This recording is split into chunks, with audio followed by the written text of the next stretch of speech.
আসসালামাইকুম গাইস, এটা আমার নানু বাসার কি গাছ? হলুদ গাছ। আপনি হলুদ গাছের জন্য দোয়া করবেন। আর এইটা পুরো একটা বড় গাছ, এটার আমি পার্ট 1 দিয়েছিলাম, আপনারা দেখবেন। আর আমার নানুর একটা তুলসী গাছ আছে, সেটা কই নানু? এটা এটা না, এটা তো মনে হচ্ছে না তুলসী গাছ। এটা তুলসী গাছ, এর লম্বা, এটা আমার বিশ্বাসই হচ্ছে না। আর এটাও কি তুলসী গাছ? তুলসী গাছ, এই যে এই হলুদ গাছের ভিতর দিয়ে। আর এটা কি গাছ? এটা শেফালি ফুলের গাছ, কি বলে আল্লাহ জানে।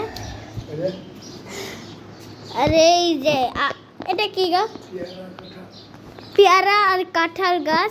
এই যে মোটা যেটা, এটা পেয়ারা, আর এই চিকুনেরটা কাঁঠাল। আপনারা একটু ভালো করে খেয়াল করুন, দেখেছেন? তাহলে আর কি কি দেখাবো না,